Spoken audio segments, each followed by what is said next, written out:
হে everyone, আমি doctor Arpita Munshi. আজকের topic cholesterol. Cholesterol কি? কোলেস্ট্রল প্রাণীর শরীরের কোষে বা রক্তে পাওয়া যায় মোম জাতীয় চর্বি। কোলেস্ট্রল আমাদের কি কাজে লাগে? কোলেস্ট্রল আমাদের কোষের যে বাইরের লেয়ার থাকে সেল মেমব্রেন তৈরি করতে কাজে লাগে, এবং কখনো হরমোন তৈরি করতে কাজে লাগে ও ভিটামিন ডি তৈরি করতে কাজে লাগে। কোলেস্ট্রল মেনলি কত টাইপের হয়? কোলেস্ট্রল মেনলি দু টাইপের হয়। Number one, HDL, high density lipoprotein. Number two, LDL, low density lipoprotein.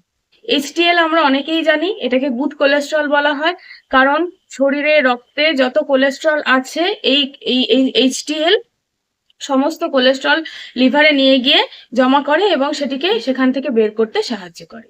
Number two, LDL. LDL কে আমরা জানি ব্যাড কোলেস্ট্রল বলে, কারণ এলডিএল আর্টারিতে জমা হয়, কোলেস্ট্রল জমা করে আর্টারির ওয়ালগুলোকে থিকেনিং করে দেয়, মানে মোটা করে দেয়, এবং আর্টারিকে সরু করে দেয়। সেই জন্য ব্লাড সার্কুলেশন হতে প্রবলেম হয়, তার থেকে হার্ট অ্যাটাকের ঝুঁকি বাড়ে। এবার আসছি কোলেস্ট্রলের হলে মানুষের কি কি সিমটম পাওয়া যায়। ইনিশিয়ালি কোলেস্ট্রল লেভেল যখন কম থাকে তখন কোনো সিমটম আসে না।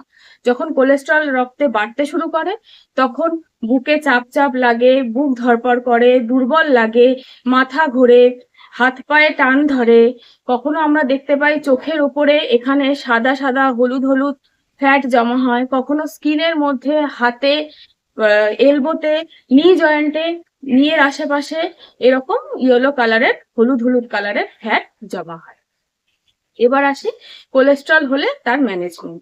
প্রথমেই বলবো এক্সারসাইজ করতে হবে, ডেইলি রেগুলার ওয়াকিং করতে হবে, এবং কি খাবেন। কোলেস্ট্রল থাকলে পরে ফাইবার জাতীয় খাবার বেশি করে খেতে হবে, শাকসবজি বেশি খেতে হবে, ফল বেশি খেতে হবে।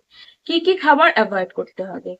ভাত, রুটি, ময়দার জিনিস এবং চিনি, এইসব খাবার একদম অ্যাভয়েড করতে হবে বা কম পরিমাণে খেতে হবে। তার সাথে কেক, পেস্ট্রি, বিস্কিট তো আছেই।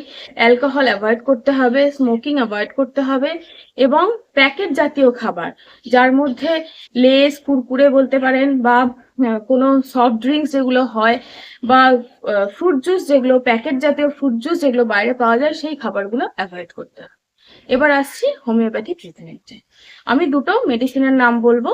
Number one, allium sativum mother tincture, এবং number two, guatteria gaumeri mother tincture. এই মেডিসিনগুলো নিলে কোলেস্ট্রল অবশ্যই কমবে। Thanks for watching. Thank you.